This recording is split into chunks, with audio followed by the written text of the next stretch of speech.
Nagsisimula ang storya sa isang tahimik at introverted na babae na ang pangalan ay Casey, na nasa birthday party ng kaibigan niyang si Claire. At kahit alam ni Claire na hindi talaga pala sama si Casey ay inimbitahan pa rin siya dahil kasama siya sa buong art class. At matapos ang party ay wala pang sumusundo kay Casey kaya sinabi niya na magbabos na lang siya pauwi pero tumanggi ang tatay ni Claire at sinabing ihahatid na lang nila siya kaya sumakay sa kotse sina Casey, Claire, at isa pang kaibigan nilang si Marcia. Ngunit pag-upo nila ay biglang may ibang lalaking umupo sa driver seat na hindi ang tatay ni Claire kundi isang lalaking ang pangalan ay Dennis na kunwari ay nililinis ang kotse. At nang mapansin siya ng mga babae ay bigla niyang sinpray si Claire at si Marcia kaya nawalan agad sila ng malay at nang subukan ni Casey na buksan ang pinto ay sinpray din siya. At paggising nilang tatlo ay nasa isang locked na kwarto na sila kung saan pumasok si Dennis dala ang isang upuan na pinunasan pa niya bago umupo at tinitigan ng tatlong babae saka pinili si Marcia at kinaladkad palabas ng kwarto. At habang hinihila siya ay pabulong na sinabi ni Casey kay Marcia na umihi siya sa sarili niya, at makalipas ang ilang sandali ay ibinalik ni Dennis si Marcia na sumisigaw at sinabi nitong pinasayaw siya ng lalaki. Huwag mong kalimutan mag-subscribe at mag-like at i-on ang notification bell para updated ka palagi. Salamat! At dahil sa kaguluhan ay naalala ni Casey ang kanyang pagkabata kasama ang tatay at tiyuhin niya na may buck fever o yung nasusuka tuwing nakakakita ng USA. Habang sa kabilang banda ay nakatanggap si Dr. Fletcher ng urgent email mula kay Barry na humihingi ng appointment. At bumalik ang eksena sa kwarto kung saan pinag-uusapan ni Claire at Marcia ang pagtakas at sinabi ni Claire na may 6 months siyang karate training at dapat nilang labanan ng lalaki pero tumutol si Casey at sinabing kayang buhatin ni Dennis ang isang tao ng madali kaya mas malakas ito sa kanila. At kahit pilitin siya ay tumanggi pa rin si Casey at naalala niya ang sinabi ng tatay niya na ang mga babaeng hayop ay mas matalino dahil nagtatago sila habang ang mga lalaki ay gala ng gala tuwing mating season. Kaya sinabi ni Casey na hahanap siya ng ibang paraan ng pagtakas. At samantala ay dumating si Barry sa opisina ni Dr. Fletcher at ipinakita ang kanyang fashion designs at sinabi nitong normal lang ang pagbisita at ayos lang ang lahat. Habang paikot-ikot siya sa opisina ay sinabi ni Dr. Fletcher na kinausap niya ang employer ni Barry at masaya sila sa trabaho niya dahil sa lahat ng may parehong disorder ay siya ang pinaka-consistent. At biglang tinanong ni Barry kung ilang taon na si Dr. Fletcher at nang tanungin siya kung bakit ay sinabi nitong kapag nag-retire o namatay siya ay sino na ang mag-aalaga sa kanila at sino ang maniniwala na totoo silang lahat, kaya pinakalma siya ni Dr. Fletcher at sinabing may kulig mula Baltimore na hahawak ng kanilang mga kaso. Itinuwid ni Barry ang candy bowl sa mesa at sinabi niyang aalis na siya. At bago siya tuluyang lumabas ay tinanong niya si Dr. Fletcher kung may nagmamalasakit ba talaga sa kanila. At sinagot siya ng doktor ng oo at sinabi rin na inimbitahan siya ng University of Paris para magbigay ng lecture na gagawin niya sa pamamagitan ng video call. Kaya umalis na si Barry at pagkatapos ay hinarap ni Dr. Fletcher ang susunod niyang pasyente. At habang palabas siya ay tinawag siya ng kapitbahay at tinanong kung paano niya nahaharap ang mga pasyente niya. Ipinaliwanag ni Dr. Fletcher na tinitingnan niya sila sa ibang perspective dahil ang mga taong tila wasak ay hindi naman inferior at posible pang mas superior. At nang tanungin siya kung talagang naniniwala siya doon ay sinabi niyang oo pero inamin din niyang hindi siya 100% sure. Habang sa kabilang banda ay narinig ni Claire, Marcia, at Casey ang boses ng isang babae sa labas ng pinto na pinapagalitan si Dennis sa ginawa niya sa kanila kaya nagsisigaw sila at humihingi ng tulong. At nang bumukas ang pinto ay laking gulat nila dahil ang lalaking dumukot sa kanila ay nakadamit pambabae at kumikilos na parang babae na nagsabing huwag silang mag-alala dahil kakausapin niya ang lalaki at nakikinig ito sa kanya. At sinabi rin niya na bawal silang galawin bago sila iwan doon. At sa ibang eksena ay sinabi ng kolig ni Dr. Fletcher na hindi siya pwedeng magkaroon ng sarili niyang panel sa national conference at pwede lang siyang sumali sa mood disorder panel pero tumutol siya at sinabing hindi ito mood disorder at may ebidensya siya tulad ng isang aso na iba ang reaksyon depende sa kung aling personality ang present dahil kung ano ang pinaniniwalaan nila ay siya rin ang nagiging sila at natutunan ng utak nilang ipagtanggol ang sarili. Pero binaliwala ito ng kolig niya at sinabing masyado siyang dramatic kaya sinagot niya na baka mas magkakaiba ang mga ito kaysa sa inaakala nila. At bumalik ang eksena sa kwarto kung saan bumalik si Dennis at binigyan ang mga babae ng panglinis ng sahig at panglinis ng toilet at inutusan silang panatilihing malinis ang banyo at sinabi niyang pinaalala raw ni Patricia na sila ay sacred food kaya hindi na niya sila gagalawin na lalo namang ikinagulo ng mga babae. At makalipas ang ilang oras ay ginising si Casey ng dalawa at nakita nilang may lalaking nakaupo sa tabi ng pinto na iba na naman ang suot at ipinakilala ang sarili bilang Hedwig na nagsabing may paparating na someone na gagawa ng masasamang bagay sa kanila. At nang tanungin ni Casey kung ilang taon na siya ay sinabi nitong 9 years old lang siya kaya sinabi ni Casey na hindi siya ang lalaki at hindi rin siya ang babae at malamang ay hindi niya alam ang iniisip ng iba na inamin naman ni Hedwig at nang hingan siya ng tulong ay tumanggi siya dahil hindi raw siya dapat nandoon at ninakaw lang niya ang light kay Dennis at kapag nagtagal pa siya ay magagalit ito. Paalis na sana si Hedwig nang pigilan siya ni Casey at sinabi niyang may narinig siyang mahalagang bagay at tinanong kung gusto ba niyang malaman. Kaya lumapit si Hedwig at sinabi ni Casey na ang paparating na someone ay darating para sa kanya dahil naririnig niya sina Dennis at Patricia na pinag-uusapan siya sa likod niya at sinasabing sa pagkakataong ito ay kailangan nila ng isang bata at ibibigay nila si Hedwig. Kaya sinabi ni Casey na para lang silang mga babysitter na kinukulong siya at kailangan nilang lahat na makalabas doon pero tumanggi si Hedwig at sinabing matagal nilang ginawa ang lugar na iyon para maging safe at hindi sila pwedeng umalis. At habang sinisingahan siya ay biglang nagpanik ang mga babae at naalala ang sinabi niya tungkol sa pagiging safe ng lugar kaya tumingin sila sa paligid at napansin na bagong drywall ang mga pader at nang katukin nila ay nalaman nilang hollow ang kisame at may vent sa taas. Kaya sinimulan ni Claire na basagin ang kisame at nang bumalik si Hedwig ay sinubukan siyang pigilan ng dalawa pero dumating si Dennis at kinuha ang light at binuksan ang pinto. Subalit nakaakyat na si Claire sa vent at gumapang palabas at tumakbo palayo pero hinabol siya ni Dennis at nahuli rin siya at ikinulong sa isang storage room. At sinabi ni Dennis kina Casey at Marcia na paghihiwalayin na sila at dahil nadumihan ang damit nila ay inutusan niya si Marcia na tanggalin ang palda at si Casey na habarin ang damit sa itaas bago niya sila ikinandado at iniwan. Habang si Dr. Fletcher naman ay nagbibigay ng lecture at ipinaliwanag na ang isang identity ay pwedeng sobrang iba sa isa at maaari silang mag-coexist at pwedeng magpalit kung sino ang nasa light at spotlight at kapag nagtulungan ng mga identity ay kaya nilang palakasin ang katawan hanggang makabuhat ng 3 times ng sariling bigat. At naniniwala siyang na-unlock ng mga taong ito ang kanilang full potential. At maya-maya ay dumating si Barry at tinanong siya ni Dr. Fletcher kung sino talaga siya dahil pakiramdam niya ay hindi siya si Barry at hinulaan niyang baka si Dennis siya kahit bawal ito sa light dahil may OCD siya at dahil gusto nitong manood ng mga batang babae na sumasayaw ng hubad kahit alam niyang mali ito. At napansin din niya na sa huling 2 visits ay may laging nagbabalik ng candy bowl sa eksaktong pwesto kaya tinanong niya kung si Barry ba ang nagpapadala ng emails habang si Dennis ay nagpapakita na parang okay lang ang lahat. At sinabi niyang kailangan niyang makausap ang isa sa other 22 personalities pero tumanggi si Barry at sinabing hindi niya alam kung paano gawin iyon, kaya kumuha siya ng candy, kinain ito, at sinadya niyang magkalat sa kwelyo para patunayang siya si Barry at hindi si Dennis kaya tila naniwala si Dr. Fletcher at pinayagan siyang umalis, ngunit nang tingnan niya ang CCTV ay nakita niyang si Barry ay maingat na umiwas sa mga kalat sa sahig habang palabas. Isang performance lang ang lahat at alam ni Dr. Fletcher na si Dennis talaga iyon dahil kung totoong si Barry iyon ay dadaanan lang niya ang kalat at hindi iiwasan. Habang sa kabilang banda ay sinabi ni Marcia kay Casey na kailangan na talaga nilang makatakas at maghanap ng pinto o bintana kaya naalala ni Casey ang sinabi ng tatay niya noong nangangaso sila ng USA na ang totoong thrill ay kung sino ang mas matalino. Ang tao ba o ang hayop? At nagising si Casey mula sa kanyang tulog nang dumating si Patricia dala ang pagkain at inayos pa ang buhok niya at sinabing sumama siya para kumain sila ng maayos. At dinala sila ni Patricia sa kusina kung saan nagsimula silang kumain at nang tanungin ni Marcia kung pwedeng isama si Claire ay tumanggi si Patricia at sinabing muntik nang sirain ni Claire ang kanilang big reception. At habang gumagawa pa ng sandwich si Patricia ay nag-uusap sila ni Casey hanggang sa biglang subukang hampasin ni Marcia si Patricia gamit ang upuan at tumakbo palayo pero hinabol siya ni Patricia at sinubukan siyang pigilan ni Casey ngunit inutusan siya ni Patricia na bumalik sa kwarto.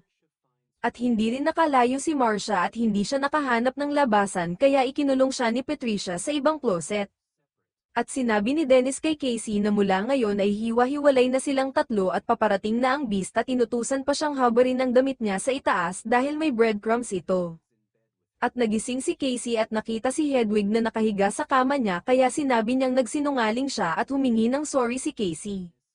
At ipinaliwanag ni Hedwig kung sino sina Dennis at Patricia at sinabi niyang lahat sila ay kailangang umupo sa isang upuan at si Barry ang pumipili kung sino ang nasa light pero nawala na ang power na iyon kay Barry dahil sa kanya at kaya niyang bawiin iyon habang buhay kung gugustuhin niya kaya pinayagan siya nina Dennis at Patricia na manatili.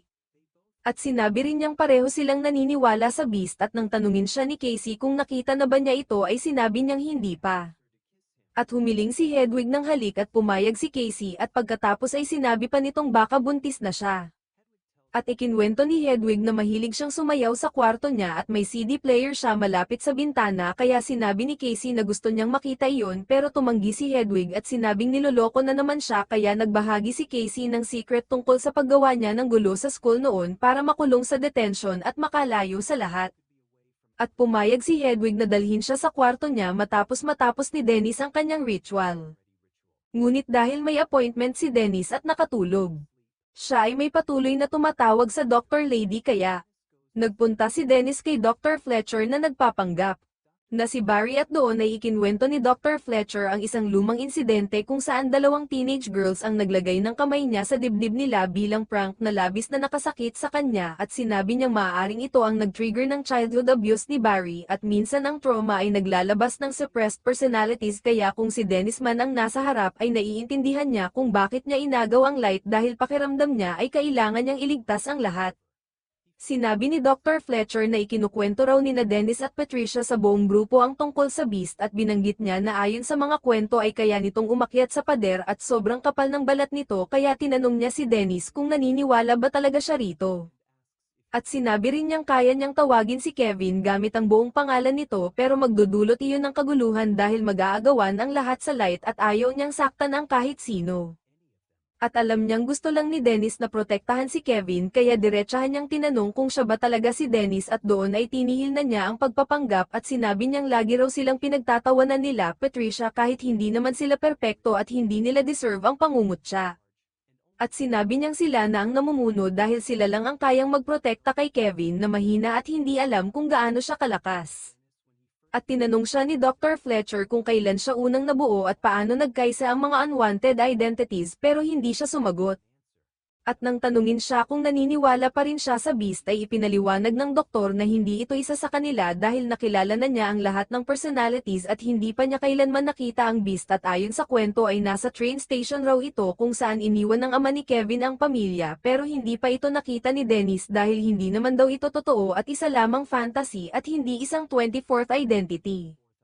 Habang sa kabilang banda ay dinala ni Hedwig si Casey sa kwarto niya at nagsimulang sumayaw habang pinupuri siya ni Casey at pinaalalahanan siyang sinabi nitong may CD player sa tabi ng bintana ngunit ipinakita lang ni Hedwig ang isang bintanang iginuhit sa papel kaya doon napagtanto ni Hedwig na gusto nang umalis ni Casey at inakala niyang totoong bintana iyon kaya nakiusap si Casey na tulungan siyang makatakas ngunit pinabalik lang siya ni Hedwig sa kwarto kaya umiyak si Casey at nagmakaawa at sinabing gusto niyang makinig sa paborito niyang mga kanta at may gusto raw itong ipakitang cool.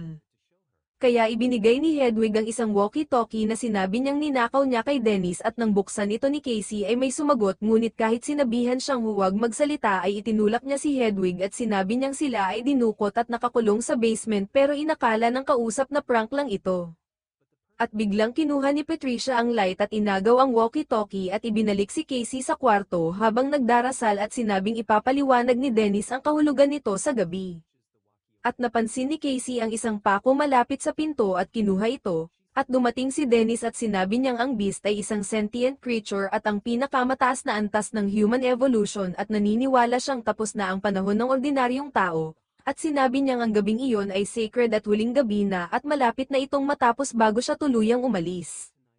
Naalala ni Casey ang tiyuhin niya na minsang sinabi sa kanya na magpakahayop siya sa gitna ng kagubatan na ang ibig sabihin ay habarin niya ang damit niya. Dahil noon ay gumagawa ng masasamang bagay ang tiyuhin niya sa kanya hanggang sa itutok ni Casey ang baril sa kanya ngunit kinuha pa rin ito ng tiyuhin at naiwan si Casey na umiiyak. Habang si Dr. Fletcher naman ay nakatanggap ng maraming email mula kay Barry na nagsasabing, "We need you." Kaya pinuntahan niya si Dennis at tinanong kung ayos lang ba ang lahat dahil alam niyang may gusto itong sabihin. At dinala siya ni Dennis sa loob kung saan ikinwento na noong 3 years old si Kevin ay pinaparusahan siya ng nanay niya at doon unang lumabas si Dennis dahil ang tanging paraan para mabuhay ay panatilihing malinis ang lahat. At sinabi ni Dr. Fletcher na may iba pang paraan para tulungan si Kevin dahil turing niya sa mga pasyente ay pamilya kaya hiniling niyang sabihin ni Dennis ang totoo. At ipinaliwanag ni Dennis na may isinulat siya noon tungkol sa isang pasyenteng nabulag ng 10 years pero muling nakakita ang free identities nito dahil sa paniniwala kaya naniniwala siyang ang 24th identity ay ang beast na nakita na niya at mas malaki at mas malakas kaysa sa kanilang lahat. Ngunit sinabi ng doktor na may limitasyon ang tao at hindi iyon posible at tinanong pa niya tungkol sa pagkain ng Imperium at kung sino ang makikita niya na sinagot ni Dennis na ang beast. Kaya sinabi ni Dr. Fletcher na kailangan nila itong pag-usapan sa tamang session at palihim niyang isiniksik ang panyo sa door lock bago magkunwaring gagamit ng restroom at doon niya nakita si Claire na nakakulong sa closet ngunit isinara ni Dennis ang pinto at sinabing hindi nila maaabot ang full potential kaya umiyak ang doktor at sinabing kasalanan niya ito at sinubukang pigilan si Dennis dahil krimen na ito ngunit binugbog siya ni Dennis hanggang mawalan ng malay at inilagay sa sofa.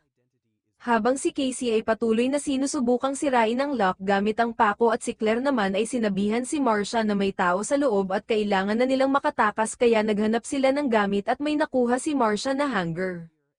At habang nasa labas si Dennis at bumibili si Patricia ng bulaklak ay sinabi ni Claire na slide lock iyon at subukan buksan sa siwang ng pinto, at nang bumalik ang light kay Dennis ay nabuksan ni Casey ang pinto at nakalabas siya pero nakalock pa rin ang outer door at walang internet ang computer. At habang sinusubukan ni Marcia ang pinto ay inilagay naman ni Dennis ang mga bulaklak sa harap ng tren sa train station. Sinimulan ni Casey na panoorin sa computer ang mga recorded video ng lahat ng identities at doon niya napagtanto na bawat isa ay parang sariling tao at hindi lang basta mood swings. Habang si Dennis ay sumakay sa tren at hinubad ang damit sa itaas at tuluyang kinuha ng beast ang light kaya umakyat ito sa tren. Tumawid at nagsimulang tumakbo sa riles habang papalapit na mabuksan ni Marcia ang lock at nagising na rin si Dr. Fletcher kaya pareho nilang sinusubukang buksan ang pinto. At nang dumating ang beast ay sinubukan pa siyang kausapin ng doktor pero bigo ito at kahit gumamit siya ng kutsilyo ay nabali iyon at brutal siyang pinatay ng beast. At sa video naman ay nakita ni Casey na si Barry ay laging nagtatago ng susi sa likod ng sombrero kaya hinanap niya ito at nakuha ang mga susi at nakalabas ng kwarto pero nakita niyang patay na si Marcia at si Claire naman ay buhay pa ngunit kinakain na ng beast kaya sa sobrang takot ay tumakbo si Casey at nakita ang bangkay ni Dr. Fletcher sa sala at kahit gamitin niya ang mga susi ay ayaw pa ring bumukas ng pinto kaya lumabas ang beast at habang naghahanap siya ng susi ay nakita niya ang sulat ng doktor na nagsasabing, "Say the name Kevin Wendler." Kaya nang bigkasin niya ang pangalan ay humina ang beast at bumagsak sa kabilang kwarto habang naalala ni Kevin ang pang-aabuso ng nanay niya. At tuluyang lumabas si Kevin na litong-lito at tinanong si Casey kung sino siya at kung ano ang nangyari at sinabi ni Casey na siya ang pumatay kay Dr. Fletcher kahit wala siyang maalala at akala niya ay September 18, 2014 pa rin. At sinabi niyang may shotgun sa loob at humiling na patayin siya pero pumasok si Jade at inagaw ang light dahil hindi raw kakayanin ni Kevin ang katotohanan at mabilis na nagpalit-palit ang mga identity hanggang si Hedwig ang humawak at sinabi niyang ibabalik niya ang light kina Dennis at Patricia. At nakuha ni Casey ang baril pero si Patricia ang lumabas at sinabing kailangang isakripisyo ang Impure kaya ibinalik niya ang light sa beast at kahit nakalabas si Casey at nakakuha ng bala ay nahuli pa rin siya ng beast ngunit sa huling lakas ay nakaputok siya at pansamantalang nakawala kahit sugatan ang kanyang binti hanggang sa matrap siya sa isang dead end. Naalala ni Casey ang pagkamatay ng tatay niya at kung paano siya napilitang tumira sa tiyuhin niya kaya itinutok niya ang baril habang unti-unting sinisira ng beast ang mga ilaw isa-isa at papalapit ito sa dilim. Sinubukan niyang barilin pero nagtatago ang beast sa kadiliman kaya napaatras si Casey sa loob ng isang cage at nang dumaan sa harap niya ang beast ay nagpaputok siya pero pamalya at dalawa na lang ang bala niya. Sinabi ng beast na hindi siya kayang saktan ng baril pero nang lumapit ito ay binaril pa rin siya ni Casey at bumagsak ang beast ngunit agad din itong tumayo at binaluktot ang mga bakal ng cage. At nang makita nito ang mga peklat sa katawan ni Casey ay sinabi nitong kakaiba siya at malinis ang puso niya dahil ang mga broken daw ang mas evolved kaya iniwan siya ng beast at umalis. At maya-maya ay may dumating na worker na nakakita kay Casey na nakakulong at inilabas siya at dinala sa labas ng zoo kung saan tinawagan ng pulis dahil may mga taong sugatan sa ilalim ng maintenance area. At nang dumating ang pulis ay naligtas si Casey at nang siyasatin ang tirahan ni Kevin ay natagpuan ang mga bangkay, dumating din ang tiyuhin ni Casey para sunduin siya habang si Kevin ay nakaligtas at nakatakas, at nagpa siya ang lahat ng identities na sundin ang beast para ipakita sa buong mundo na totoo silang lahat at kung gaano sila kalakas, kaya ngayon ay isa ng wanted criminal at itinuturing na murderer si Kevin sa ilalim ng batas, at dito nagtatapos ang recap ng movie na Split.